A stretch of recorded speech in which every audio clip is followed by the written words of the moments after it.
Hello बच्चों, आज से हम क्लास 10th आईसीएसई बोर्ड्स के फिजिक्स का लेक्चर शुरू करने जा रहे हैं। और इस लेक्चर में आज हम क्लास 10th के फिजिक्स का चैप्टर नंबर 1 फोर्स शुरू करेंगे। फोर्स के अभी और कई सारे लेक्चर्स इस चैनल पर आपको देखने को मिलेंगे, तो आज का यह फोर्स का लेक्चर नंबर 1 है। जितने भी लेक्चर्स फोर्स के हमारे इस चैनल पर आएंगे, आप इन सारे लेक्चर्स को बिना स्किप करके शुरू से आखिरी तक देखें और इसके बाद आप खुद से इनके नोट्स ज़रूर तैयार करें। जब तक आप नोट्स को तैयार नहीं करेंगे तो आपको इन चैप्टर के कॉन्सेप्ट्स अच्छे से समझ में नहीं आएंगे और यह याद भी नहीं हो पाएंगे। तो इसके लिए यह ज़रूरी होता है कि आप इन सारे लेक्चर्स को ध्यानपूर्वक अच्छे से देखें और आखिरी तक बिना स्किप करके देखें, क्योंकि हर एक लेक्चर में कुछ न कुछ एक या एक से अधिक बहुत सारे कॉन्सेप्ट्स आपको बताए जाएंगे। तो इसके लिए आप अगर लेक्चर को बिना स्किप करके देखते हैं तभी आपको ये सारे फैक्ट्स आपको समझ में आएंगे और आप इसे समझ पाएंगे।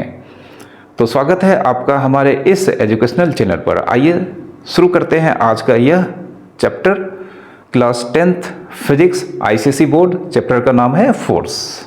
तो जैसा कि पहला चैप्टर फोर्स है, फोर्स के बारे में आपने क्लास 9th में स्टडी किया होगा। फोर्स को थोड़ा बहुत बताएंगे हम यहाँ पर, लेकिन फोर्स को बताने से पहले हम रिजिड बॉडी और नॉन रिजिड बॉडी क्या होते हैं यह बता देते हैं, क्योंकि हमारा यह चैप्टर कम्प्लीटली रिजिड बॉडी पे बेस्ड है।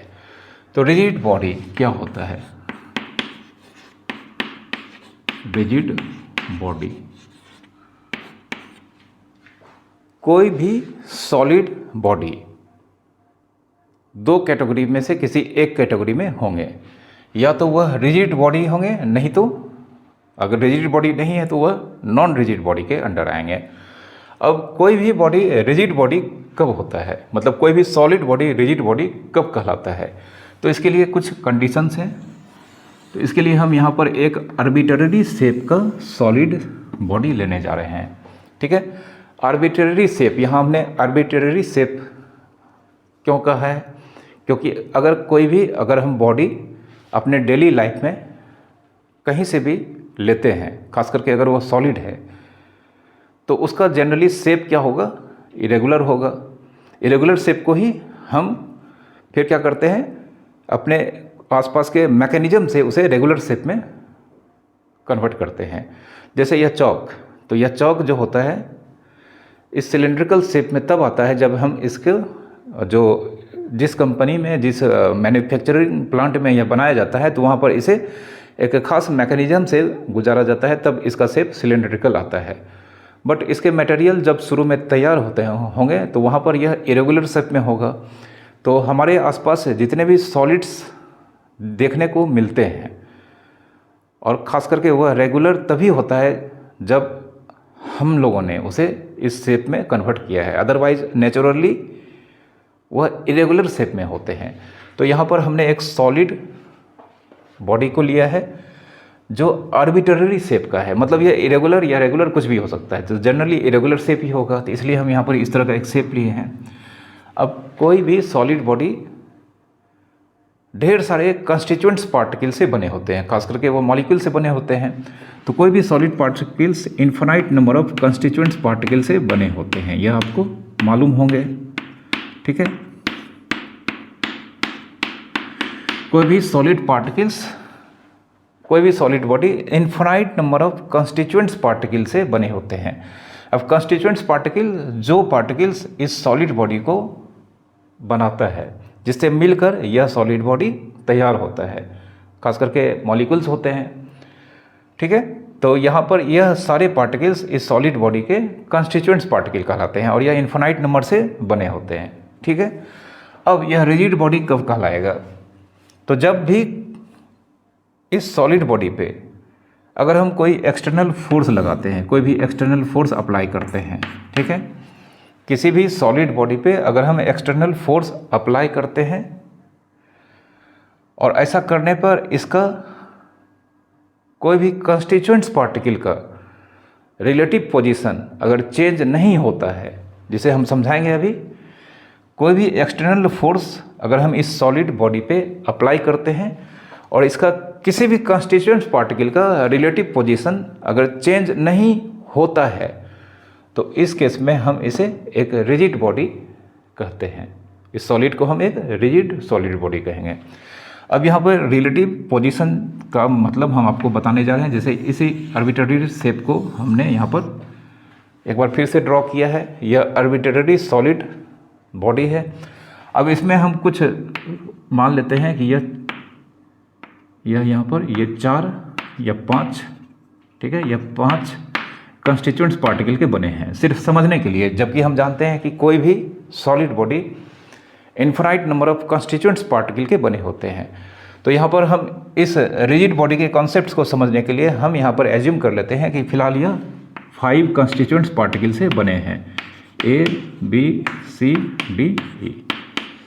अब अगर हम यहाँ पर देखें किसी भी पार्टिकल के रिस्पेक्ट में, किसी भी एक पार्टिकल के रिस्पेक्ट में दूसरे के पोजीशन, यहाँ पर जैसे A से A के रिस्पेक्ट में B का पोजीशन, तो A के रिस्पेक्ट में B का पोजीशन मतलब सबसे पहले इन दोनों के बीच का डिस्टेंस होगा यह AB। उसके बाद A से B का डायरेक्शन हम देख सकते हैं इस ओर होगा। फिर A के रिस्पेक्ट में C का पोजीशन मतलब सबसे पहले A और C के बीच का डिस्टेंस होगा, और फिर A से C का डायरेक्शन जो A के B के डायरेक्शन से डिफरेंट है। तो यही रिलेटिव पोजीशन होता है। रिलेटिव पोजीशन किसी भी पार्टिकल का किसी दूसरे पार्टिकल के रिस्पेक्ट में एक डिस्टेंस और डायरेक्शन दोनों के इफेक्ट को कहा जाता है, ठीक है। तो जब हम यहाँ पर एक एक्सटर्नल फोर्स लगाते हैं, फोर्स लगाने पर यहाँ पर किसी भी पार्टिकल का किसी दूसरे पार्टिकल के रिस्पेक्ट में, किसी भी एक पार्टिकल का किसी दूसरे पार्टिकल के रिस्पेक्ट में अगर रिलेटिव पोजीशन एक्सटर्नल फोर्स लगाने पर भी चेंज नहीं होता है तो यह बॉडी मतलब यह सॉलिड बॉडी रिजिड बॉडी कहलाएगा, ठीक है। जैसे हमने फोर्स लगाया तो यहाँ से A से B के रिलेटिव पोजीशन जो डिस्टेंस है जो डायरेक्शन है चेंज नहीं हुआ है।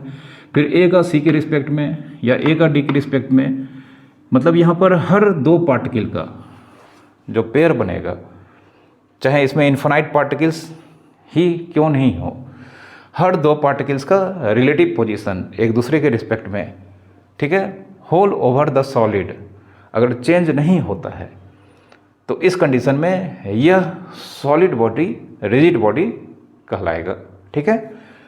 समझ सकते हैं आप इस एग्जांपल को। मतलब यह डिस्टेंस चेंज नहीं करेगा, A से B का रिलेटिव डायरेक्शन चेंज नहीं करेगा, या E से B का बीच के डिस्टेंस यहाँ पर चेंज नहीं होंगे जब हम फोर्स लगाएंगे, और E से B के डायरेक्शन पहले फोर्स के पहले जो थे वह फोर्स के लगाने के बाद भी वही हैं, ठीक है।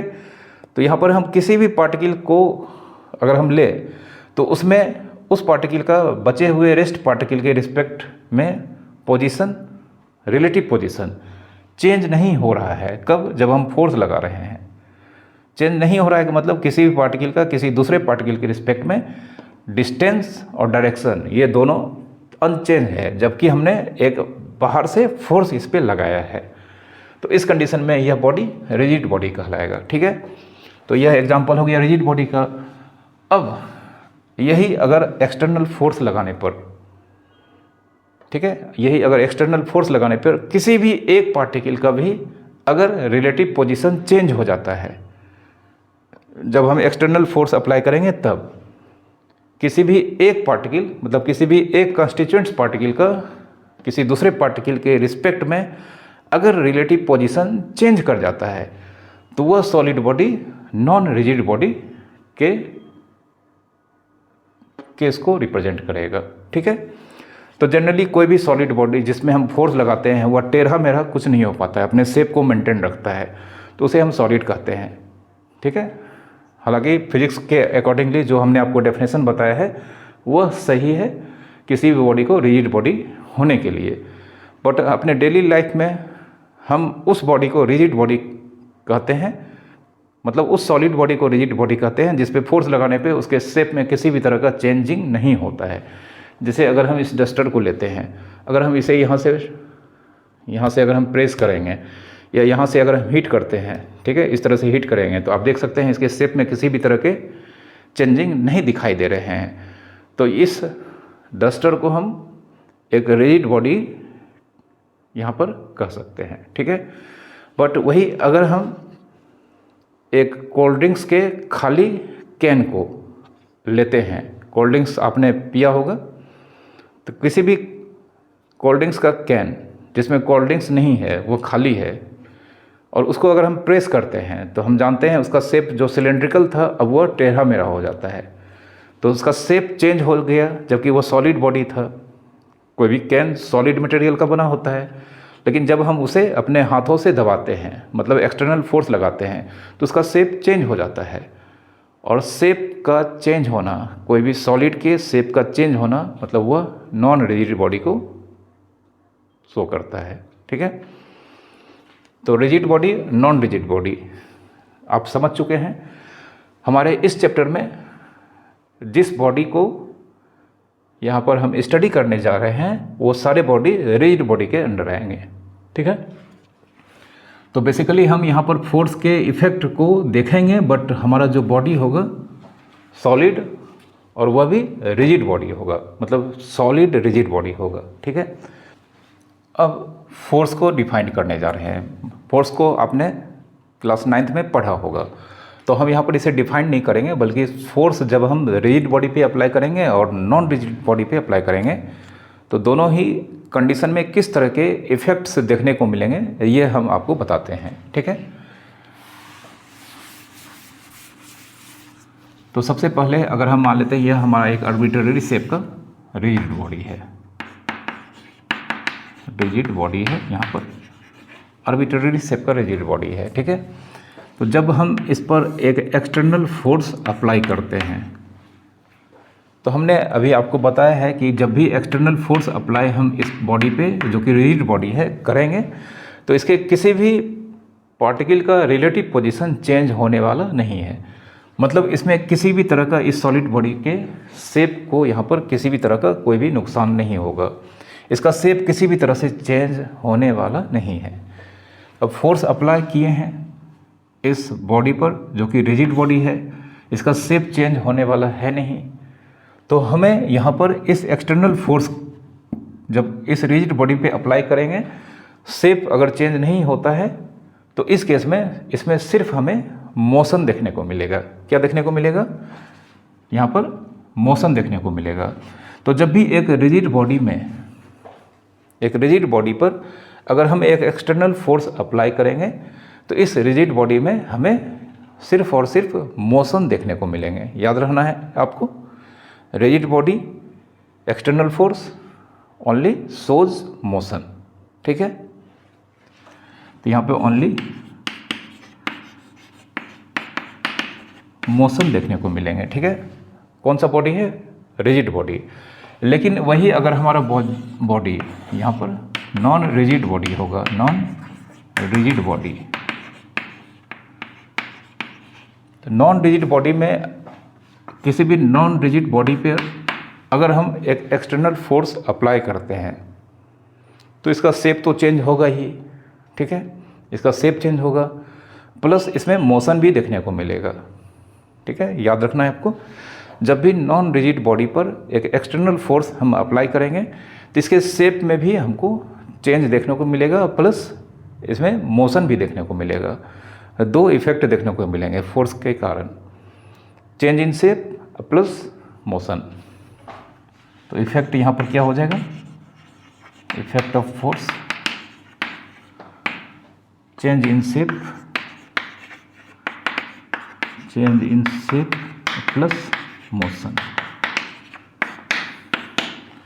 जबकि रिजिड बॉडी में सिर्फ हमें मोशन देखने को मिलेगा। ठीक है, तो एक्सटर्नल, किसी भी एक्सटर्नल फोर्स के प्रेजेंस में रिजिड बॉडी में सिर्फ मोशन देखने को मिलेगा, और नॉन रिजिड बॉडी में सबसे पहले बॉडी में शेप के चेंज को देखने को हमें यहाँ पर मिलेगा और प्लस मोशन भी देखने को मिलेगा।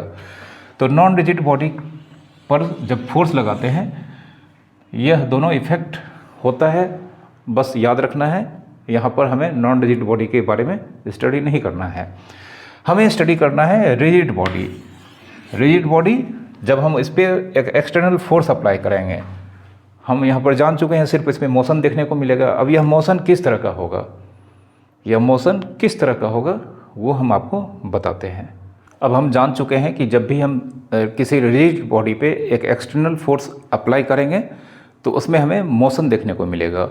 और चूंकि हमें इस चैप्टर में सिर्फ और सिर्फ रिजिड बॉडी के बारे में स्टडी करना है, तो सबसे पहले आप यह सोचें कि क्या कोई भी बॉडी एक आइडियल रिजिड बॉडी हो सकता है।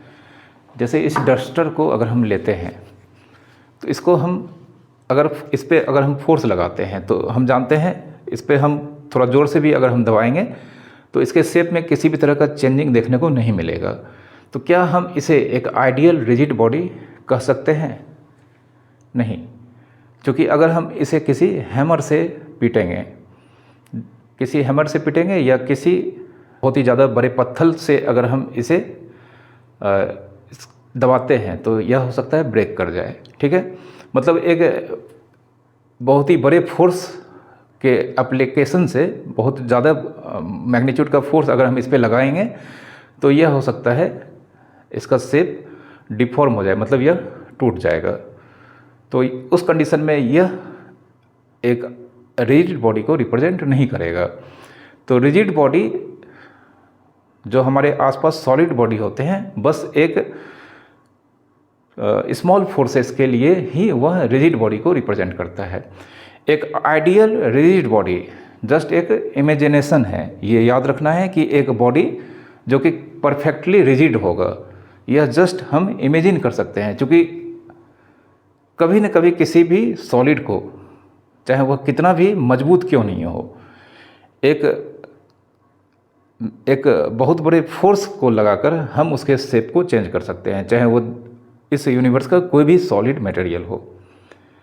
और फिजिक्स के अकॉर्डिंगली हम जानते हैं कि किसी भी एक्सटर्नल फोर्स को अगर हम अप्लाई करते हैं, चाहे वो किसी भी मैग्नीट्यूड का हो, उसके अंडर जितने भी कंस्टिट्यूएंट्स पार्टिकल होते हैं उसके रिलेटिव पोजीशन चेंज नहीं होने चाहिए, चाहे वह फोर्स कितना भी बड़ा क्यों नहीं हो। तो इस तरह से आप रिजिड बॉडी को सिर्फ इमेजिन कर सकते हैं, मतलब एक आइडियल रिजिड बॉडी को सिर्फ इमेजिन किया जा सकता है। तो हम यहाँ पर जितने भी सॉलिड्स के बारे में पढ़ेंगे वह रिजिड बॉडी, मतलब एक आइडियल रिजिड बॉडी को रिप्रेजेंट करता है। किसी भी तरह का फोर्स लगाएंगे उसमें किसी भी तरह का शेप चेंज होने वाला नहीं है। ठीक है, अब हमने आपको बताया कि रिजिड बॉडी पे जब एक्सटर्नल फोर्स लगाएंगे तो उसमें सिर्फ मोशन देखने को मिलेंगे। ठीक है, तो अब किस तरह का मोशन देखने को मिलेगा ये हम आपको बताने जा रहे हैं। ठीक है, तो उससे पहले हम यहाँ पर फोर्स, क्लास 9th में आपने पढ़ा होगा कि force equals to mass into acceleration. Mass into acceleration, mass और एक्सेलरेशन का प्रोडक्ट फोर्स कहलाता है और यह वेक्टर क्वांटिटी होता है। ठीक है, और साथ ही साथ force rate of change of linear momentum with respect to time को भी रिप्रेजेंट करता है। ठीक है, force rate of change of linear momentum dp/dt। ठीक है, rate of change of linear momentum with respect to time को भी रिप्रेजेंट करता है। यहाँ पर p क्या है, यहाँ पर p m इंटू v, ये लीनियर मोमेंटम को रिप्रेजेंट कर रहा है, लीनियर मोमेंटम। ठीक है, फोर्स का बेसिकली आपको F इक्वल्स टू ma। ठीक है, F इक्वल्स टू ma सिर्फ इसके ज़्यादातर यूज होंगे। और rate of change of momentum with respect to time, यह सिंबल आपको मालूम होना चाहिए। आप अभी जिस क्लास में हैं उस क्लास के लिए यह सिंबल यहाँ पर यूज़ नहीं किया जा सकता है, क्योंकि यह डेरिवेटिव को रिप्रेजेंट करता है। यह आप जब क्लास 11th में जाएंगे तब आपको इस रेट के बारे में मालूम होगा। ठीक है, फिलहाल हम p को मोमेंटम बोलते हैं और momentum equals to mass into velocity होता है। मोमेंटम में लीनियर मोमेंटम कहते हैं। ठीक है, तो फोर्स मास इंटू एक्सेलरेशन। ठीक है, ये एक्सेलरेशन है। और फोर्स का SI यूनिट क्या होता है, फोर्स का यूनिट SI यूनिट, ठीक ना, फोर्स का SI यूनिट होता है न्यूटन। ठीक है, न्यूटन कैपिटल N से रिप्रेजेंट किया जाता है। ठीक है, फोर्स का SI यूनिट आपको मालूम होगा न्यूटन होता है। ठीक है, इसके अलावा इसका एक और यूनिट होता है डाइन। यह CGS यूनिट है। कौन सा यूनिट है, CGS। ठीक है, तो डाइन का कोई सिंबल नहीं होता है। और ये आपको याद रखना है 1 न्यूटन इक्वल्स टू 10⁵ डाइन, मतलब 1 newton equals to 10 to the power 5 dyne. 1 newton में 10 to the power 5 dyne CGS unit के इक्वल होता है। ओके, इसके बाद फोर्स का एक और मेजरमेंट यूज होता है gravitational force, kilogram force. Kilogram force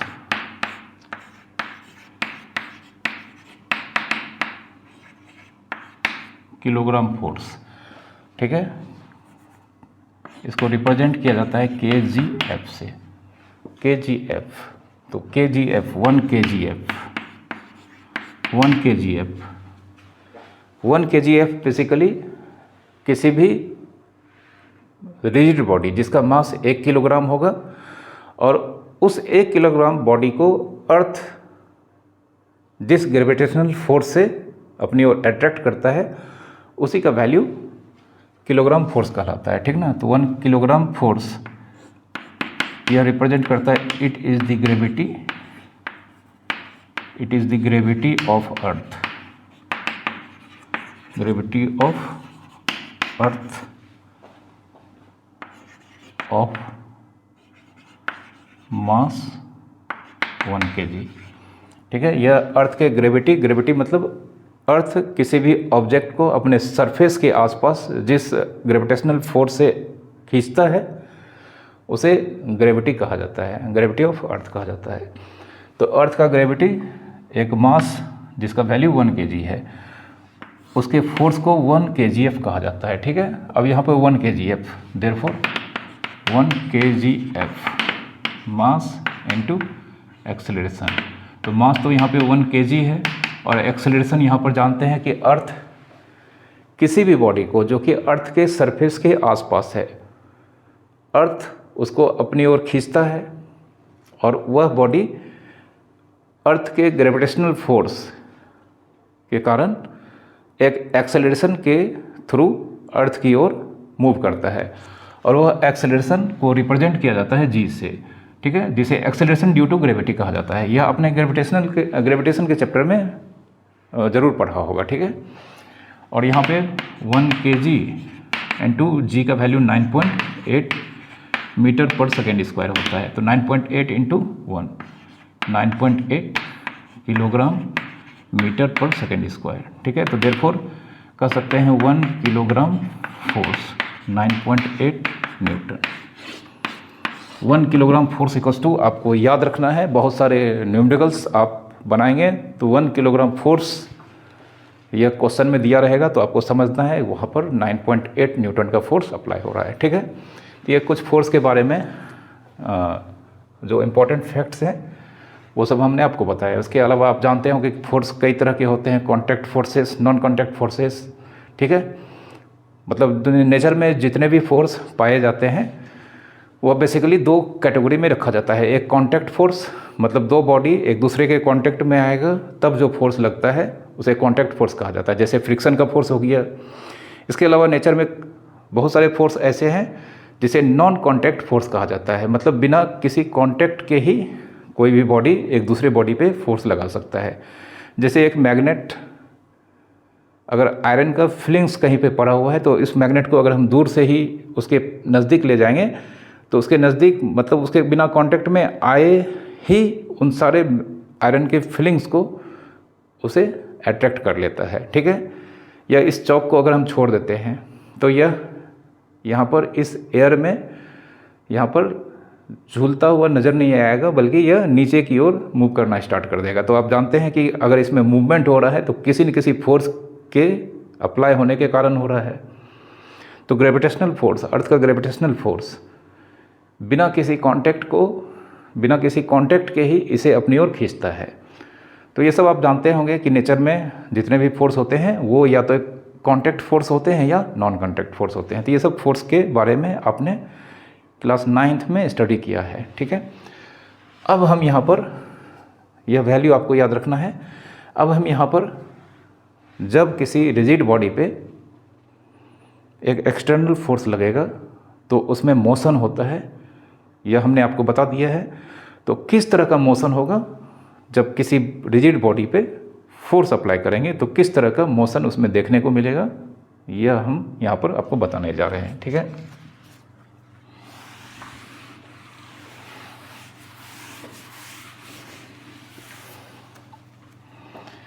तो सबसे पहला केस है, ठीक है, यह हम रिजिड बॉडी लेने जा रहे हैं। यहाँ पर यह एक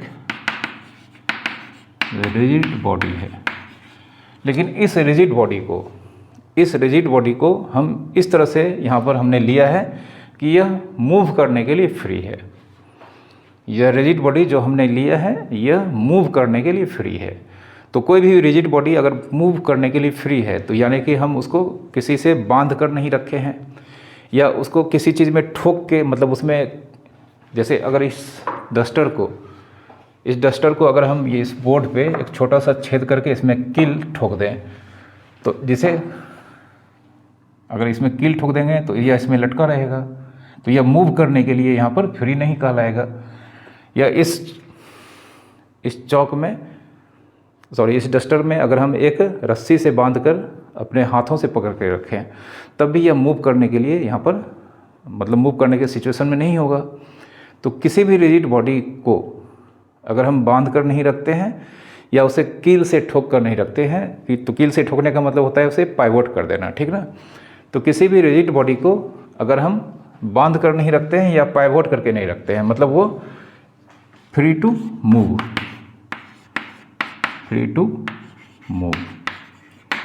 वो मूव करने के लिए रेडी है, ठीक है।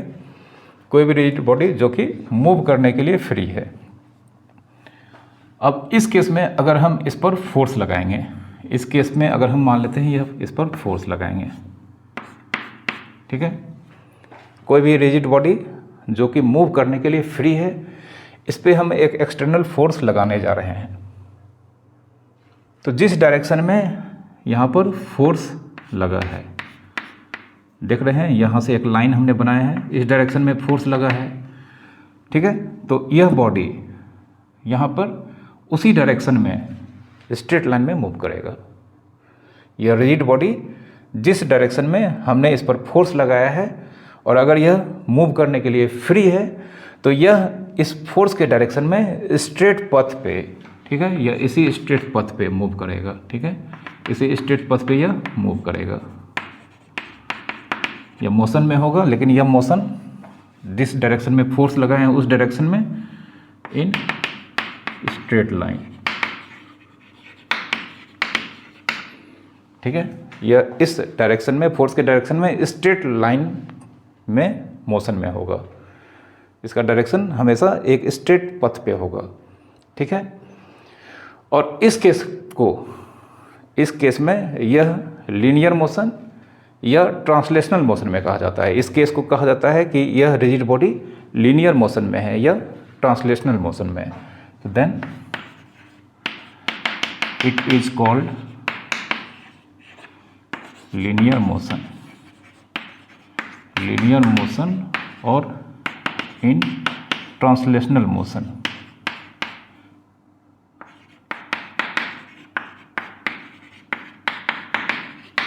ठीक है, तो याद रखना है, एक बॉडी है, बॉडी, अब हम यहाँ पर सिर्फ बॉडी बोलेंगे।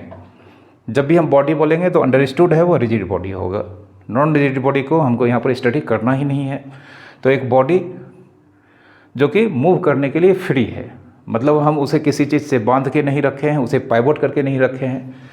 जब भी हम उस पर कोई एक्सटर्नल फोर्स लगाते हैं तो जिस डायरेक्शन में फोर्स लग रहा होता है, ठीक है, उसी डायरेक्शन में यह बॉडी स्ट्रेट लाइन में मूव करेगा और इसके मोशन को लीनियर मोशन या ट्रांसलेशनल मोशन कहा जाता है।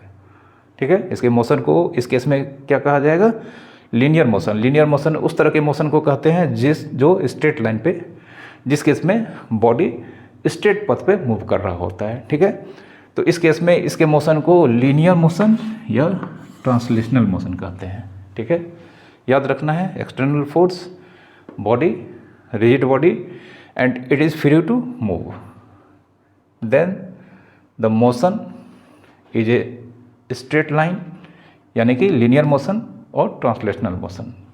ओके, लेकिन अगर हम इसे पाइवोट कर देते हैं, ठीक है, इसी बॉडी को अब हम मूव करने के लायक नहीं रहने देते हैं, मतलब या तो हम इसे बांध करके रखेंगे या इसे पाइवोट कर देंगे, तो अब इसी रिजिड बॉडी को हम किसी पॉइंट पर, ठीक है, दूसरा फिगर बनाते हैं।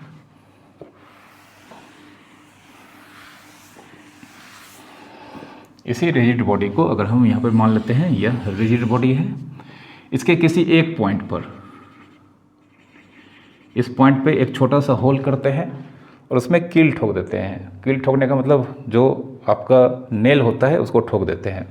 तो अगर यह रिजिड बॉडी है, इसका एक पॉइंट ए पर हमने कील ठोक दिया है, ठीक है।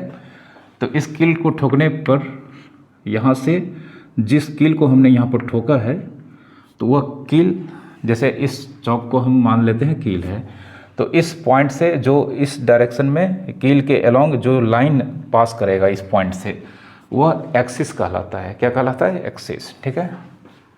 तो यहाँ पर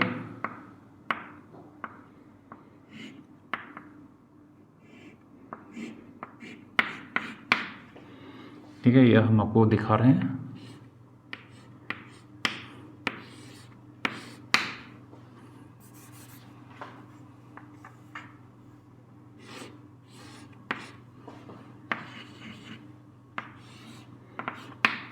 एक्सिस, ठीक है। और यह क्या है? पॉइंट ऑफ पाइवोट,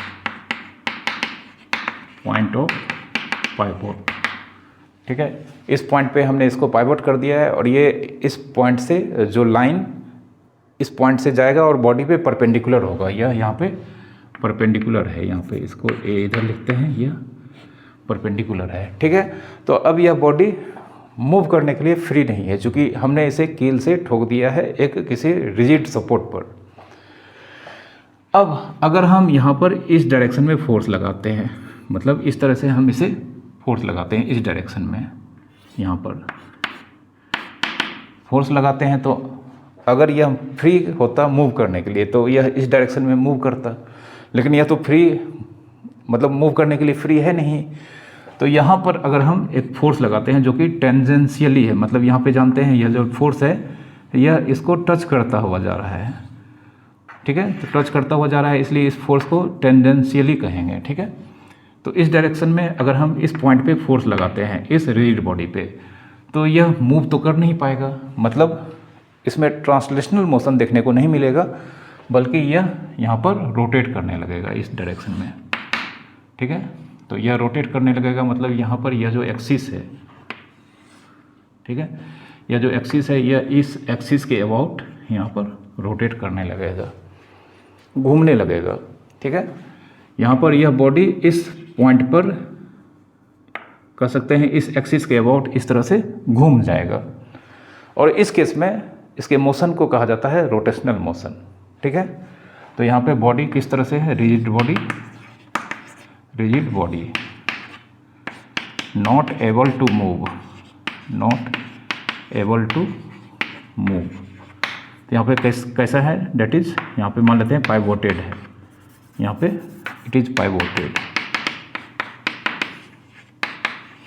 पाइवोटेड मतलब इसमें एक छोटा सा छेद करके उसमें कील ठोक दिया गया है, ठीक है। कील ठोक कर उसे फिक्स कर दिया गया है, बट वो रोटेट कर सकता है उसके पॉइंट के अबाउट। पॉइंट ऑफ पाइवोट, जिस पॉइंट पे पाइवोट किया गया है इसके अबाउट यह रोटेट कर सकता है। तो अगर हम यहाँ पर इस बॉडी पे एक खास पॉइंट पे अगर फोर्स लगाते हैं, जो अब हम स्टडी करेंगे, यह तो सिर्फ हम आपको बताने जा रहे हैं, इस बॉडी के किसी खास पॉइंट पे अगर हम एक फोर्स लगाते हैं तो इसमें ट्रांसलेशनल मोशन देखने को नहीं मिलेगा, बल्कि यहाँ पर यह इस तरह से घूमने लगेगा, मतलब यह इस एक्सिस, ठीक है, एक्सिस के अबाउट यह बॉडी रोटेशन करना, मतलब रोटेशन में हो जाएगा। और इस केस में यह बॉडी जो मोशन शो करता है, इस मोशन को रोटेशनल मोशन कहा जाता है, ठीक है। तो देन मोशन, किस तरह का motion? Rotational motion, rotational motion about the point of pivot. जिस पॉइंट पे पाइवोट है उसी के अबाउट, उसी के चारों ओर बॉडी मूव करेगा, ठीक है, यह एक्सिस, ठीक है, ये आपको याद रखना है। तो जब कोई बॉडी एबल टू, मतलब फ्री टू मूव होगा, मूव करने के लिए फ्री होगा, फोर्स लगाएंगे उसमें मोशन देखने को मिलेगा और मोशन ट्रांसलेशनल होगा। जब कोई बॉडी फ्री टू मूव नहीं, मतलब मूव करने के लिए फ्री नहीं होगा, उससे हम पाइवोट करके रखेंगे। किसी खास पॉइंट पे अगर हम फोर्स लगाएंगे तो उसमें ट्रांसलेशनल मोशन देखने को नहीं मिलेगा, उसमें रोटेशनल मोशन देखने को मिलेगा। जिस फोर्स के कारण किसी बॉडी, रिजिड बॉडी में रोटेशनल मोशन देखने को मिलता है, फोर्स के इस इफेक्ट को टॉर्क कहा जाता है। ठीक है, फोर्स का इफेक्ट किसी रिजिड बॉडी पे लगाने पर अगर टर्निंग इफेक्ट देखने को मिले तो इस फोर्स के इफेक्ट को टॉर्क कहा जाता है, जो अब हम आपको बताएंगे टॉर्क का मीनिंग। तो फिलहाल आप फोर्स के इफेक्ट रिजिड बॉडी पर किस तरह के होते हैं इसे आपको याद रखना है। ठीक है, ट्रांसलेशनल मोशन और रोटेशनल मोशन। ट्रांसलेशनल मोशन मतलब motion in A straight line, इसके बारे में आपने स्टडी ऑलरेडी किया होगा क्लास 9th में।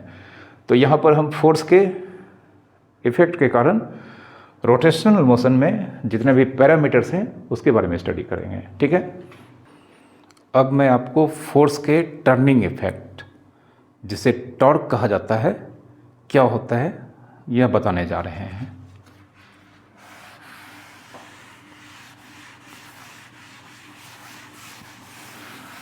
ध्यान से सुनेंगे और इसे ध्यान से समझेंगे।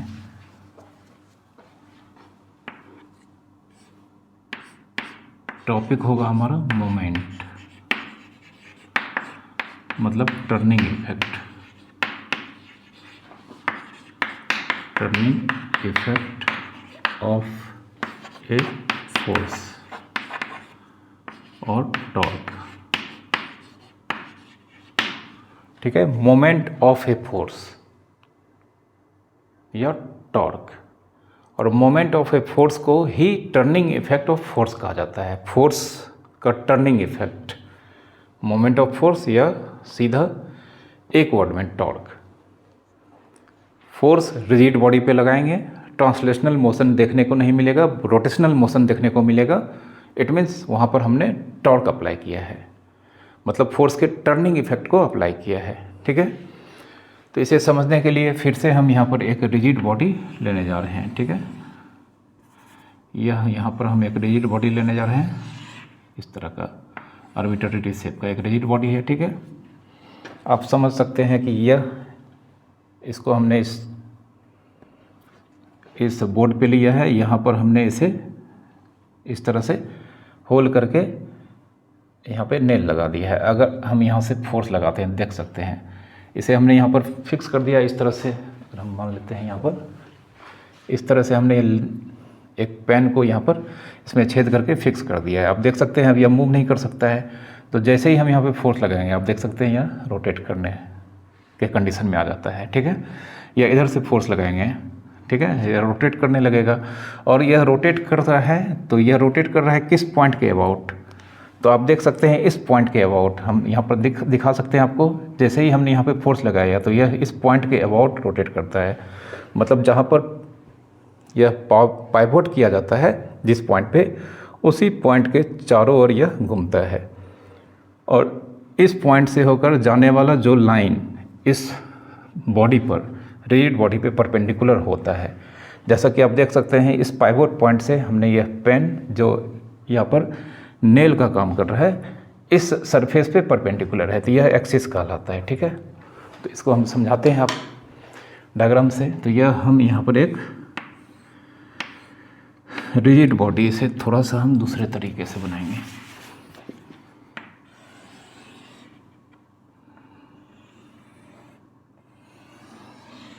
ठीक है, यह एक रिजिड बॉडी हमने लिया है आर्बिट्ररी शेप का, इसको थोड़ा सा हम 3D में बनाएंगे। ठीक है, यह एक रिजिड बॉडी है।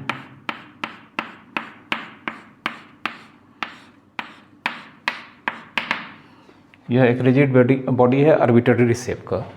हम मान लेते हैं इसका इस पॉइंट पे, यह इस पॉइंट पे पाइवोटेड है। तो पाइवोटेड है तो इस पॉइंट से एक एक्सिस जो लाइन जाएगा वह एक्सिस कहलाएगा। तो यहाँ पर हम एक एक्सिस ड्रॉ कर लेते हैं। ठीक है, इस पॉइंट का नाम हम ए दे देते हैं। ठीक है, तो ये पॉइंट है,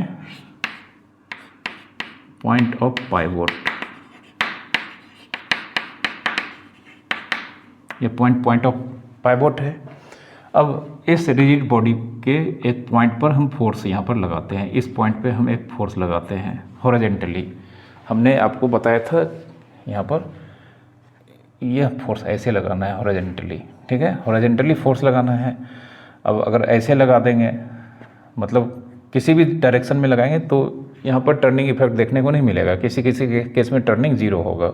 ठीक है, तो यहाँ पर हम इस तरह से हॉरिजॉन्टली फोर्स लगाएंगे। तो यह बॉडी जो यहाँ पर हमने दिखाया है, यह इस बोर्ड पे है, पाइवोटेड है। तो इस पॉइंट पे हम यहाँ पर एक फोर्स लगाने जा रहे हैं।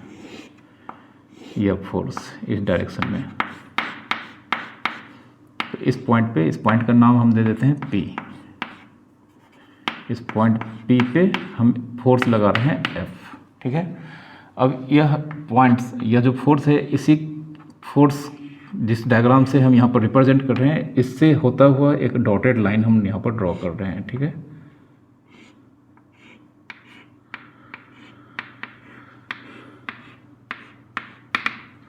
यह लाइन जो इस फोर्स के अलोंग है, यह लाइन जो फोर्स के अलोंग है, जिस पॉइंट पे इस रिजिड बॉडी के जिस पॉइंट पे फोर्स अप्लाई किया जा रहा है, उस पॉइंट से होकर यह लाइन पास कर रहा है और फोर्स के अलोंग है, मतलब फोर्स से ही यह लाइन गुजर रहा है। यह लाइन ऑफ एक्शन कहलाता है। क्या कहलाता है? Line of action of force. Line of action of force. ठीक है, एक लाइन, इमेजिनरी लाइन जो फोर्स के अलोंग होता है और point of application of force से पास करता है, line of action of force कहलाता है। ठीक है, तो यहाँ पर इस फोर्स को यहाँ पर इस रिजिड बॉडी पर हमने हॉरिजॉन्टली लगाया है। ठीक है, अब इस पाइवोटेड पॉइंट से, जिस पॉइंट पर यह बॉडी पाइवोट किया गया है, यहाँ से हम इस लाइन ऑफ एक्शन पे परपेंडिकुलर ड्रॉ करते हैं। ठीक है, इस लाइन ऑफ एक्शन पे हम यहाँ पर परपेंडिकुलर ड्रॉ करते हैं। ठीक है, और यह एक्सिस इस बॉडी पे परपेंडिकुलर होगा। यह एक्सिस इस बॉडी पे, कोई भी एक्सिस जो होता है जो पॉइंट ऑफ पाइवोट से पास करता है, वह रिजिड बॉडी पे परपेंडिकुलर एज्यूम किया जाता है। ठीक है, तो यहाँ पर हम देख सकते हैं कि इस पॉइंट पे अगर हम फोर्स अप्लाई करेंगे, चूँकि बॉडी यहाँ पे पाइवोटेड है पॉइंट ए पर, तो इसमें हमें ट्रांसलेशनल मोशन देखने को तो मिलेगा नहीं। यहाँ पर बॉडी में रोटेशनल इफेक्ट देखने को मिलेगा इस फोर्स के कारण। और यहाँ पर अगर हम इसे इस तरह से फोर्स लगाते हैं, तो बॉडी इस पॉइंट के अबाउट घूम जाएगा। इस तरह से घूम जाएगा, मतलब यह इस तरह से इस पॉइंट के अबाउट घूमेगा। ठीक है, तो इस घूमने का डायरेक्शन को हम समझ सकते हैं, एंटी क्लॉकवाइज रोटेशन मूव करेगा यहाँ पर। इसे हम इस एक्सिस के अबाउट इस तरह से दिखा सकते हैं। ठीक है, इस एक्सिस के अबाउट यह बॉडी घूमने लगेगा। ठीक है, तो यहाँ पर हमने एक रिजिड बॉडी को दिखाया है जो आर्बिट्ररी शेप का है। इस रिजिड बॉडी के पॉइंट ए पर इसे पाइवोट किया गया है, और यह लाइन जो इस पॉइंट ऑफ पाइवोट से गुजर रहा है और इस रिजिड बॉडी पे परपेंडिकुलर है, यह एक्सिस कहलाता है। ठीक है, इस लाइन को क्या बोलेंगे? एक्सिस। ठीक है, एक्सिस ऑफ रोटेशन भी कहा जाता है, एक्सिस ऑफ रोटेशन। एक फोर्स जो इस रिजिड बॉडी के पॉइंट पी पर हमने लगाया है हॉरिजॉन्टली। ठीक है, और इस फोर्स के अलोंग यह लाइन जो इस पॉइंट ऑफ एप्लीकेशन से पास कर रहा है पी क्यू। ठीक है, यह पॉइंट पी क्यू, इसे यहाँ पर हम मान लेते हैं यह पॉइंट पी है, यह पॉइंट, और यह लाइन पी क्यू, इस लाइन को क्या कहा जाता है? Line of action. अब ए से परपेंडिकुलर इस पॉइंट जहाँ पर बॉडी पाइवोट है, इस पॉइंट से हमने एक परपेंडिकुलर ड्रॉ किया है, जो कि line of action of force पे कहाँ पे मिलता है? एन पे। ठीक है, तो यहाँ पर an distance of line of action of force line of action of force कहाँ से, point at which it is, मतलब बॉडी इज पाइवोटेड। ठीक है, ए एन डिस्टेंस है line of action of force का, कहाँ से, पॉइंट जहाँ पर बॉडी पाइवोटेड है। किसी भी पॉइंट का किसी लाइन से डिस्टेंस, ज्योमेट्री में आप जानते हैं किसी भी पॉइंट का किसी लाइन से डिस्टेंस उस पॉइंट से उस लाइन पे ड्रॉ किया गया परपेंडिकुलर के लेंथ के इक्वल होता है। ठीक है, F external force, external force, ठीक है, एक्सटर्नल फोर्स जो कि इस रिजिड बॉडी पे अप्लाई किया जाता है। ठीक है, तो अब यहाँ पर ऑब्जर्व किया गया, अब यहाँ पर ऑब्जर्व किया गया कि जो इसमें रोटेशनल मोशन देखने को मिलेगा और उसका यहाँ पर कारण कौन है, torque.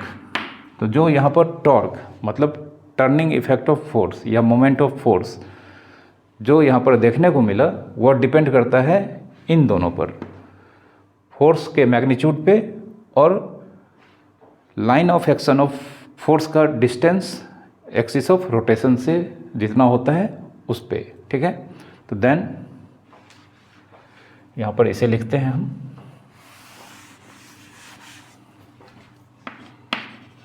Then torque depends on, torque depends on पहला magnitude of force, magnitude of force, जिस फोर्स को हम यहाँ पर अप्लाई कर रहे हैं मतलब एक्सटर्नल फोर्स उसके मैग्नीट्यूड पे रिप्रेजेंट करता है। दूसरा distance of line of action, line of action of force from axis.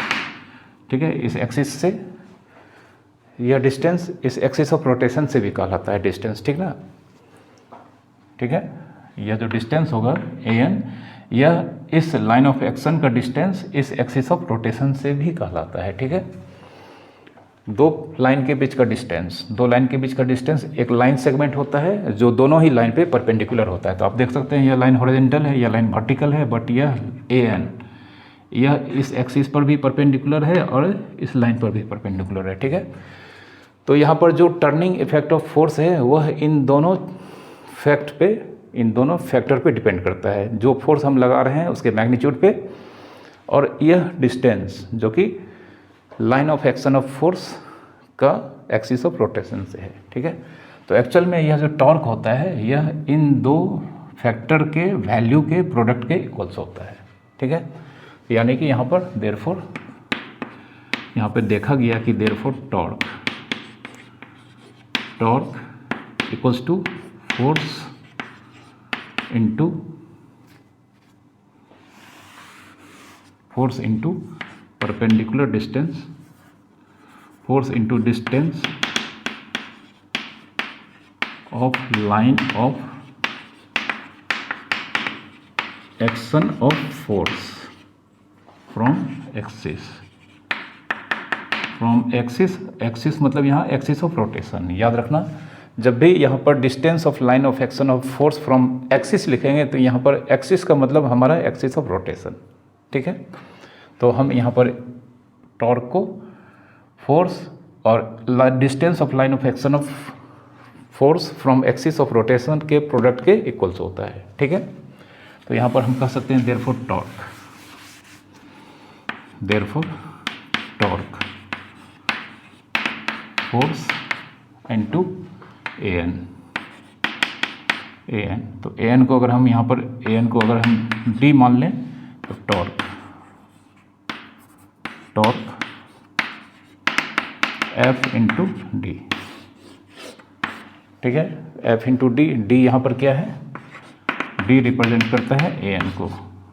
ठीक है, डी यहाँ पर ए एन को रिप्रेजेंट करता है और ए एन यहाँ पर क्या है, ए एन इस line of action of force का इस point of axis of rotation से डिस्टेंस को रिप्रेजेंट करता है। ठीक है, तो यह टॉर्क का यहाँ पर मैग्नीट्यूड का फॉर्मूला है। ठीक है, तो torque turning effect of a force torque कहलाता है।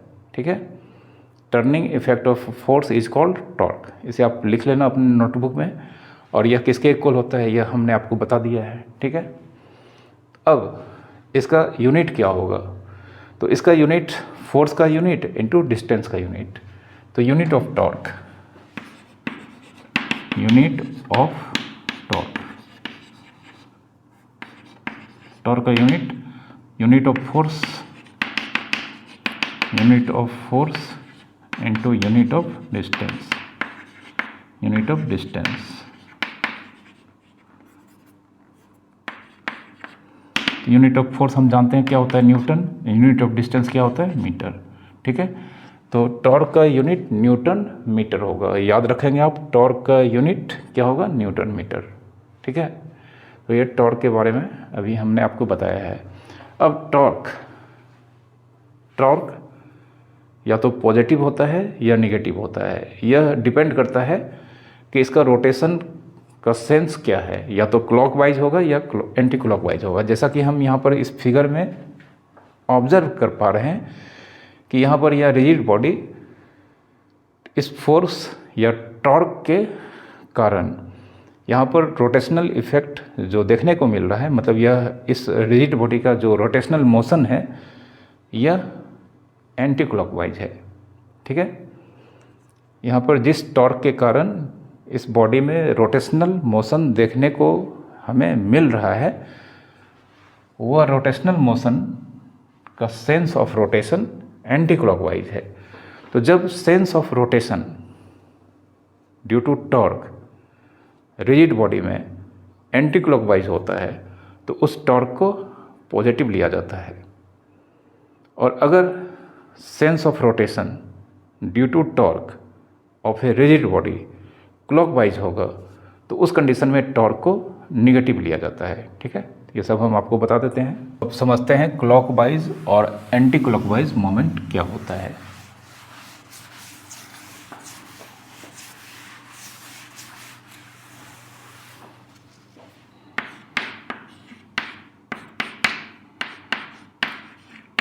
क्लॉकवाइज एंड एंटी क्लॉकवाइज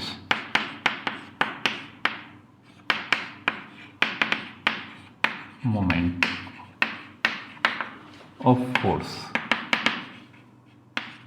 ठीक है, clockwise and anti clockwise moment of force. Example ले लेते हैं, जैसे मान लेते हैं यह एक व्हील है। ठीक है, व्हील है, यह यहाँ पे पाइवोटेड है, यह एक व्हील है, यहाँ पे पाइवोटेड है। तो जैसे ही हम यहाँ पर एक फोर्स लगाते हैं, यह फोर्स लगाते हैं इस पॉइंट पे, तो हम जानते हैं यहाँ पर यह पाइवोटेड है, तो इस फोर्स के कारण यहाँ पर यह लाइन ऑफ एक्शन हो जाएगा इस तरह से टेंजेंशियली।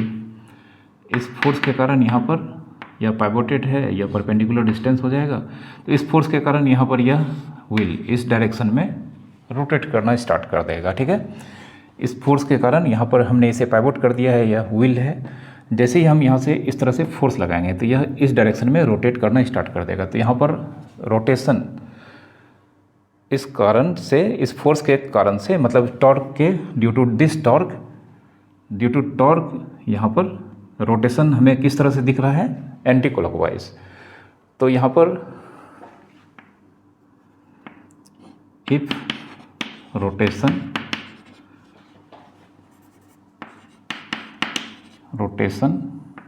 इज एंटी क्लॉकवाइज, अगर रोटेशन किस तरह से होता है, एंटी क्लॉकवाइज, तो इसे कहा जाता है anti clockwise moment. Then it is called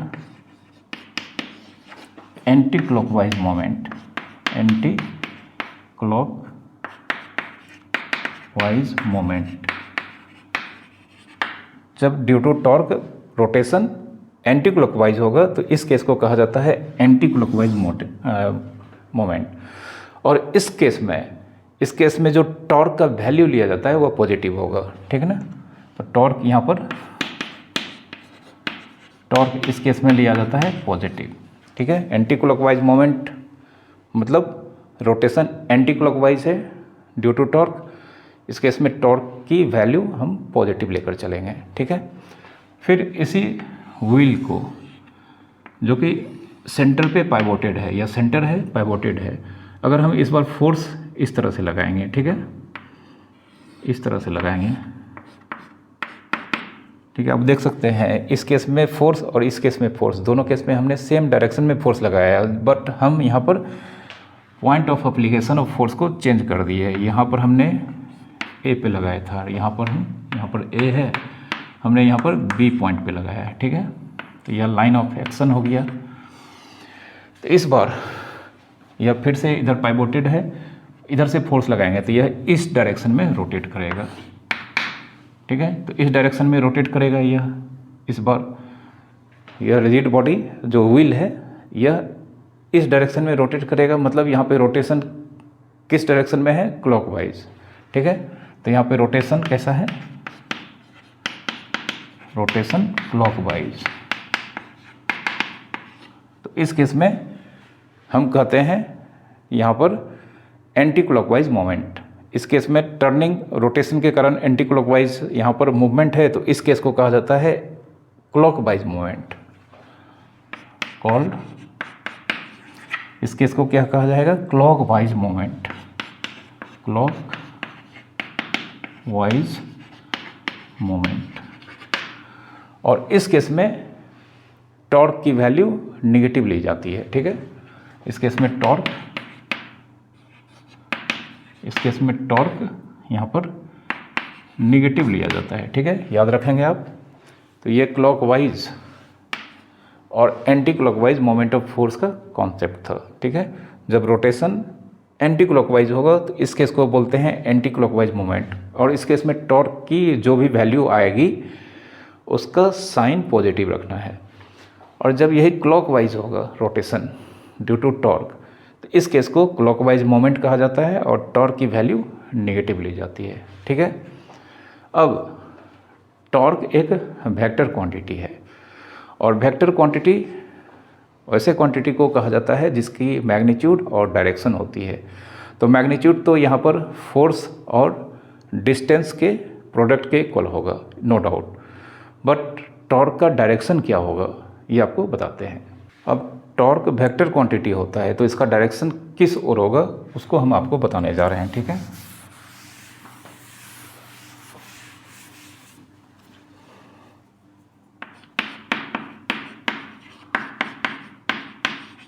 direction of torque, torque कैसा क्वांटिटी होता है, वेक्टर, ये याद रखना है। वेक्टर क्वांटिटी ऐसे फिजिकल क्वांटिटी को बोलते हैं जिसके पास मैग्नीट्यूड और डायरेक्शन होता है, ठीक है। तो इसे एग्जांपल से समझते हैं। यह हमने एक व्हील लिया है, यह सेंटर पे पाइवोटेड है, तो एक्सिस यहाँ पर किस तरह से होगा, एक्सिस यहाँ पर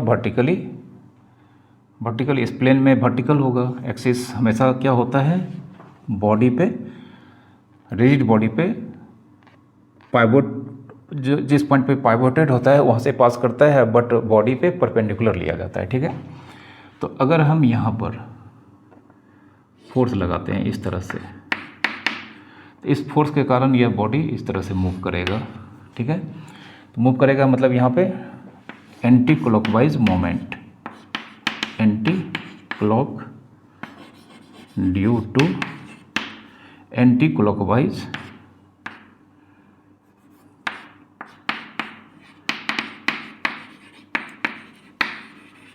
ठीक है, due to anti clockwise moment torque, जिसे क्या लिया जाता है, पॉजिटिव लिया जाता है। बट हमें टॉर्क का डायरेक्शन निकालना है, तो टॉर्क का डायरेक्शन आपको याद रखना है हमेशा एक्सिस की ओर होगा। टॉर्क का डायरेक्शन हमेशा एक्सिस के अलोंग होगा। तो एक्सिस का अलोंग होगा तो एक्सिस तो हमारा यहाँ से पास कर रहा है, ये हमारा एक्सिस है, ठीक है। तो एक्सिस के अलोंग होगा तो यह अपवर्ड होगा या डाउनवर्ड होगा। अगर इस प्लेन को अगर हम ऐसे लेंगे, ठीक है, ये हमारा पाइवोटेड पॉइंट है, इसे हम अगर ऐसे लेते हैं तो टॉर्क का डायरेक्शन हमेशा आपको याद रखना है कि टॉर्क का डायरेक्शन हमेशा एक्सिस के अलोंग होगा। तो एक्सिस के अलोंग होगा तो अब दो डायरेक्शन है, या तो अपवर्ड होगा अगर यह प्लेन है जिसमें बॉडी रखा गया है, यह एक्सिस है, तो अब एक्सिस के अलोंग या तो अपवर्ड होगा, दो डायरेक्शन तो हो नहीं सकता है, अपवर्ड डायरेक्शन में या डाउनवर्ड डायरेक्शन में। तो यहाँ पर चूँकि रोटेशन एंटी क्लॉकवाइज हो रहा है तो और टॉर्क पॉजिटिव लिया जाता है, तो इस केस में टॉर्क का डायरेक्शन एक्सिस के अलोंग अपवर्ड होगा। ठीक है, तो direction of torque, direction of torque along axis, axis के अलोंग हमेशा होगा, बट आपको याद रखना है कि एक्सिस के अलोंग या तो अपवर्ड या डाउनवर्ड, दोनों में से कोई एक होगा।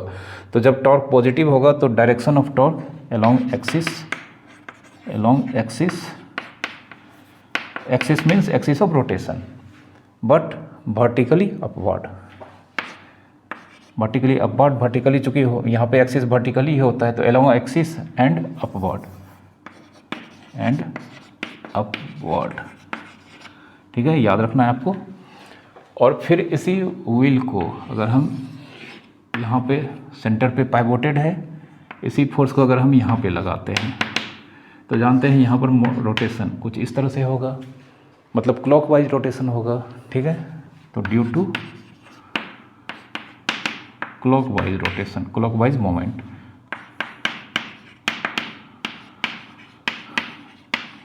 अगर क्लॉकवाइज मोमेंट होगा तो टॉर्क निगेटिव लिया जाता है, torque negative.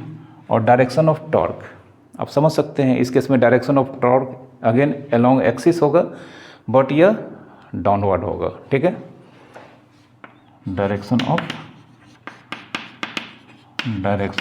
Torque along axis.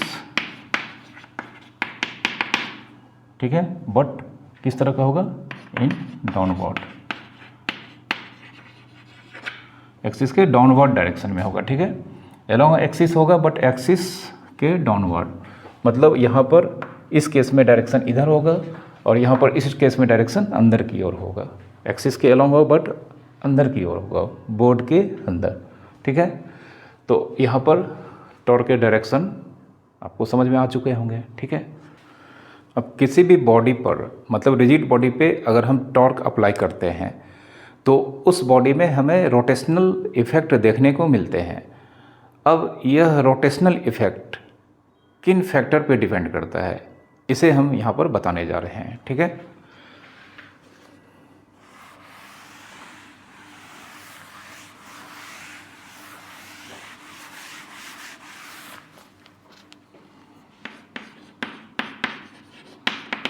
Rotational effect due to torque depends on,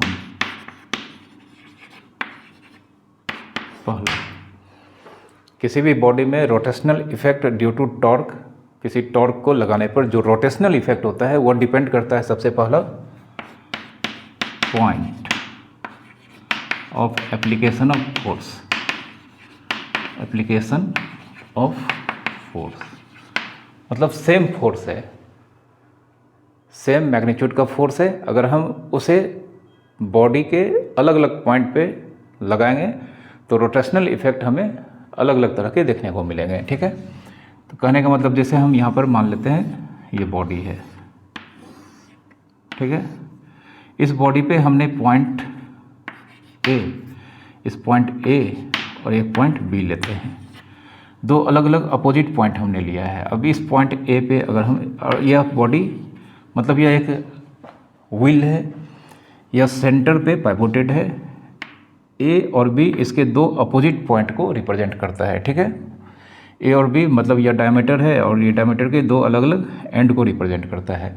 तो अगर इस पॉइंट ए पर अगर हम फोर्स लगाते हैं, यहाँ पर इस पॉइंट ए पे फोर्स लगाते हैं, ठीक है, इस पॉइंट ए पे अगर हम फोर्स लगाते हैं यहाँ पर F, तो हमें यहाँ पर रोटेशनल इफेक्ट देखने को मिलेगा किस तरह से, इस तरह से एंटी क्लॉकवाइज, एंटी क्लॉकवाइज। ठीक है, सेम मैग्नीट्यूड का फोर्स अगर हम यहाँ पर लगाएंगे, ए बी, यह सेंटर है, यहाँ पे पाइवोटेड है, सेम मैग्नीट्यूड का फोर्स अगर हम यहाँ पे लगाते हैं तो आप देख सकते हैं फोर्स के मैग्नीट्यूड को हमने सेम रखा है, सेम डायरेक्शन में ही, फोर्स भी सेम डायरेक्शन में है, बट हमने उसके पॉइंट ऑफ एप्लीकेशन को बदल दिया है। इस व्हील पर हमने फर्स्ट टाइम फोर्स लगाया था ए पे, तो हमें यहाँ पर रोटेशनल मोशन, मतलब इसका रोटेशन एंटी क्लॉकवाइज मोमेंट यहाँ पर मिलता है। ठीक है, सेम मैग्नीट्यूड का फोर्स हमने इस बार पॉइंट बी पर अप्लाई किया है, सेम व्हील पर। तो आप यहाँ पर फील कर सकते हैं, इस बार रोटेशन इस तरह का होगा, मतलब यहाँ पे रोटेशन क्या होगा, क्लॉकवाइज, क्लॉकवाइज। ठीक है, तो फोर्स सेम है, सेम फोर्स हमने यहाँ पर पॉइंट ऑफ एप्लीकेशन को चेंज कर दिया है, तो हमें यहाँ पर अलग अलग रोटेशनल इफेक्ट देखने को मिले हैं। ठीक है, तो रोटेशन ड्यू टू टॉर्क, यह डिपेंड करता है, जो पहला फैक्टर है point of application of force. Force का एप्लीकेशन पॉइंट को अगर हम चेंज कर देते हैं, ठीक है, एकदम अपोजिट कर देते हैं, तो यहाँ पर जो रोटेशन का इफेक्ट है वह भी रिवर्स हो जाता है। ठीक है, दूसरा है हमारा direction of force, direction of force. Force के डायरेक्शन पर भी रोटेशन का डायरेक्शन डिपेंड करता है। जैसे अगर हम मान लेते हैं यहाँ पर यह हमारा व्हील है, सेंटर पे पाइवोटेड है, इस पॉइंट पे अगर हम इस डायरेक्शन में फोर्स लगाते हैं, यह फोर्स इस पॉइंट ए पर इस डायरेक्शन में हम फोर्स लगा रहे हैं। ठीक है, तो इस कारण से इस डायरेक्शन में अगर हम फोर्स लगा रहे हैं तो यहाँ पर हमारा रोटेशन इस व्हील का देखना पड़ेगा, इस तरह से रोटेशन होगा, जो कि एंटी क्लॉकवाइज है, एंटी क्लॉकवाइज। और सेम पॉइंट पे अगर हम इस फोर्स के डायरेक्शन को रिवर्स कर दें, ठीक है, यह सेम पॉइंट है, यहाँ पे पाइवोटेड है, सेम मैग्नीट्यूड का फोर्स सेम पॉइंट पे, बट इस बार अपोजिट डायरेक्शन में लगा रहे हैं, इस डायरेक्शन में। ठीक है, मैग्नीट्यूड आप देख सकते हैं एफ ही है, बट डायरेक्शन इस फोर्स के डायरेक्शन के जस्ट अपोजिट है। तो इस बार डायरेक्शन, इस केस में इस व्हील का डायरेक्शन क्लॉकवाइज होगा, क्लॉकवाइज। ठीक है, तो ड्यू टू टॉर्क किसी बॉडी पे रोटेशनल इफेक्ट दो फैक्टर पे डिपेंड करता है। पहला फोर्स के डायरेक्शन, अगर फोर्स के किसी पॉइंट पे अगर हम फोर्स के डायरेक्शन को रिवर्स कर देंगे तो रोटेशनल इफेक्ट भी रिवर्स हो जाएगा। फिर point of application, same force का पॉइंट ऑफ एप्लीकेशन अगर हम एकदम अपोजिट कर दें, मतलब किसी पॉइंट पे हम फर्स्ट टाइम अप्लाई हमने किया और रोटेशन हमें एंटी क्लॉकवाइज देखने को मिला है, और दूसरी बार हम उसी पॉइंट के अपोजिट पॉइंट पे बॉडी पे अगर हम सेम मैग्नीट्यूड का फोर्स अप्लाई करेंगे तो हमें यहाँ पर इस बार रोटेशन क्लॉकवाइज देखने को मिलेगा। ठीक है, दो फैक्ट हैं, दोनों को आप याद रखेंगे। ओके, तो किसी भी बॉडी में मैक्सिमम टर्निंग इफेक्ट, मतलब मैक्सिमम टॉर्क तभी देखने को मिलेंगे जब हम उसे जो पॉइंट ऑफ पाइवोटिंग, जो एक्सिस ऑफ रोटेशन है, उसे हम मैक्सिमम डिस्टेंस पे अप्लाई करेंगे। ठीक है, जैसे अगर हम यहाँ पर एक आर्बिट्ररी शेप का बॉडी है, यह आर्बिट्ररी शेप का बॉडी है, यहाँ पे यह एक्सिस ऑफ रोटेशन हम मान लेते हैं, यह एक्सिस ऑफ रोटेशन है। ठीक है, यह एक्सिस ऑफ रोटेशन है। ठीक है, तो इस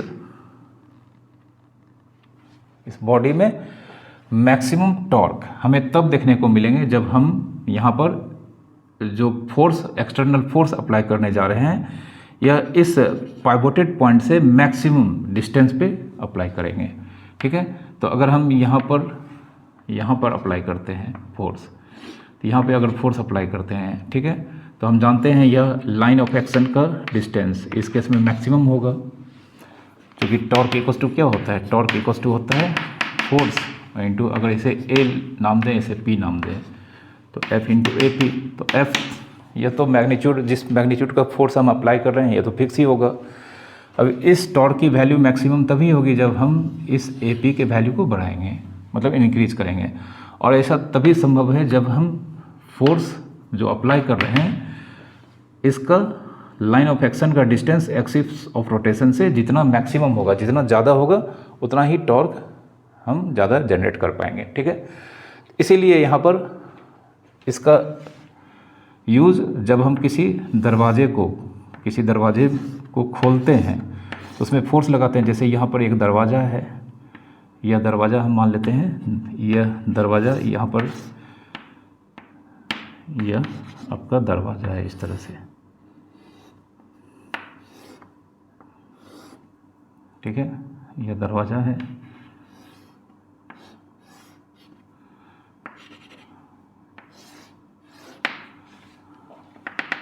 एक दरवाज़ा इधर भी होगा। यह दरवाज़ा क्या होता है कि यह जो किसी भी रूम में जो गेट के पास दरवाज़ा होता है, यह इस वॉल से हिंजेज, यहाँ पे हिंजेज लगा होता है, हिंजेज से फिक्स होता है।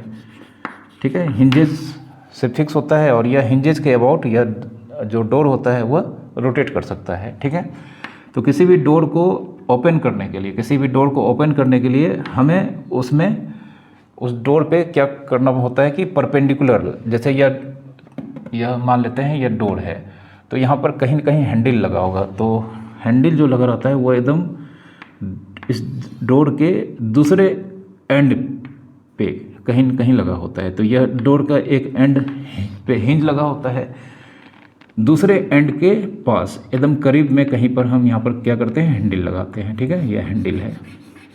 ऐसा इसलिए करते हैं कि यहाँ से एक्सिस ऑफ रोटेशन से यह डिस्टेंस मैक्सिमम हो पाएगा। ठीक है, किसी भी डोर को आसानी से खोलने के लिए उसमें हैंडल डोर के दूसरे एंड पे लगाया जाता है, दूसरे एंड पे ही लगाया जाता है, उसी के नज़दीक लगाया जाता है। ठीक है, अगर हम इस हैंडल को यहाँ पे लगा दें जहाँ पे हिंज लगा रहता है, तो आप देख सकते हैं यहाँ पर torque equals to force into distance. अगर हम मान लेते हैं यहाँ पर ये एक्सिस ऑफ रोटेशन, ये पाइवोटेड पॉइंट ए है, और इस हैंडल को अगर हम यहीं लगा देते हैं ए पे ही, तो यहाँ पे डिस्टेंस क्या हो जाएगा, ए, मतलब एक लाइन सेगमेंट जिसका लेंथ कितना होगा, 0। ठीक है, चूँकि यहाँ पर ये 0 हो जाएगा, चूँकि यहाँ पर ए का वैल्यू कितना होगा, 0। इसलिए हैंडल हमेशा किसी भी दरवाजे में डोर के उस एंड पे लगाया जाता है जो कि हिंज के अपोजिट होता है। ठीक है, ऐसा करने से हम इस डिस्टेंस को, लाइन ऑफ एक्शन, इस तरह से हम फोर्स लगाएंगे। ठीक है, इस तरह से हम फोर्स लगाएंगे। आप समझ सकते हैं यह डोर है, यह इस तरह से घूमेगा, तो यहाँ पे हैंडल लगा रहेगा, यहाँ पे हैंडल, तो इस तरह से हम पकड़ के इसे ठेलते हैं, यह घूमता है, तो जो फोर्स हम लगाते हैं यह हॉरिजॉन्टली होता है। ठीक, तो ये अगर डोर है तो यहाँ पर हैंडल होगा, यहाँ पर हिंजेज है, इस तरह से ये रोटेट करता है, तो यह यहाँ पर हैंडल होगा, और हम इस डायरेक्शन में हॉरिजॉन्टली फोर्स लगाएंगे, तो हमारा लाइन ऑफ एक्शन ऐसे जाएगा। ठीक है, और यहाँ से यह आपका कह सकते हैं जो हिंज लगा है वह एक तरह से पाइवोटेड का काम करता है, तो यह एक्सिस ऑफ रोटेशन यहाँ से इस तरह से पास करेगा, और यह हैंडल से जिसमें हम फोर्स लगा रहे हैं उसका डिस्टेंस मैक्सिमम हो जाएगा। ठीक है, मतलब F इंटू डिस्टेंस यहाँ पर जो होगा वह मैक्सिमम वैल्यू होगा, और इस तरह से हम मैक्सिमम टॉर्क जनरेट कर सकते हैं। और इस डोर को खोलने में हमें जो फोर्स का एक्सपीरियंस होता है वो फोर्स हम थोड़ा सा लगाकर, इस डिस्टेंस को बढ़ाकर मैक्सिमम टॉर्क के वैल्यू को हम बढ़ा सकते हैं, जबकि हम बहुत थोड़ा सा फोर्स लगाते हैं। ठीक है, तो अगर हम इस हैंडल को इधर करेंगे तो हमें फोर्स का वैल्यू बढ़ाना होगा, तो ज़्यादा फोर्स लगाना होगा। इसलिए अगर हम हैंडल को बीच में कर दें तो हमें ज़्यादा फोर्स लगा के धकेलना होगा हॉरिजॉन्टली, ताकि हमें मैक्सिमम टॉर्क जो पहले था उसके इक्वल्स के वैल्यू हम जनरेट कर सकें। ठीक है, तो आप समझ सकते हैं कि किसी भी ऑब्जेक्ट में रोटेशनल इफेक्ट, मतलब देखने के लिए, रोटेशनल इफेक्ट को जनरेट करने के लिए टॉर्क की वैल्यू मैक्सिमम रखनी होती है। और इसके लिए हम क्या करते हैं कि जो फोर्स हम अप्लाई करते हैं वह एक्सिस ऑफ रोटेशन से जितना मैक्सिमम डिस्टेंस पे हम अप्लाई कर सकते हैं उतना ही मैक्सिमम डिस्टेंस पे हम, जितना संभव हो सकता है उतना मैक्सिमम डिस्टेंस पे हम अप्लाई करते हैं, ताकि हम यहाँ पर टॉर्क के इस वैल्यू को, इस चीज़ को अगर हम बढ़ाएंगे तो यह टॉर्क हमारा मैक्सिमम मिलेगा। ठीक है, तो आज के लेक्चर को मैं यहीं पर समाप्त करता हूँ। आई होप आज के लेक्चर के अंडर हमने जितने भी फैक्ट्स आपको यहाँ पर बताए हैं, उम्मीद करता हूँ कि आपने बिना स्किप करके इस लेक्चर को देखा होगा और आप इन सारे फैक्ट्स को अच्छे से समझ पाए होंगे। अगले लेक्चर में हम इस चैप्टर के और भी बहुत सारे फैक्ट्स आपको बताएंगे और साथ ही साथ हम न्यूमेरिकल्स को भी आपको सॉल्व करके बताएंगे। लेकिन अगले लेक्चर्स को देखने से पहले जब हमारे इस चैनल पर आएंगे, आप इस लेक्चर के अंडर जितने भी फैक्ट्स हमने बताए हैं उन सब को आप अच्छे से तैयार कर लें, तभी आपको अगले लेक्चर्स के अंडर सारे फैक्ट्स समझ में आएंगे। तो वीडियो अगर आपको अच्छा लगे, आप इससे बहुत कुछ सीख पाते हैं, तो प्लीज़ आप इस लेक्चर को और भी लेक्चर्स को जो आप देखते हैं और उससे आप बहुत कुछ सीख पाते हैं, तो उसे लाइक करें और चैनल को आप अगर सब्सक्राइब अभी तक नहीं किया है आपने, तो प्लीज़ चैनल को सब्सक्राइब कर लें। Thank you very much for watching.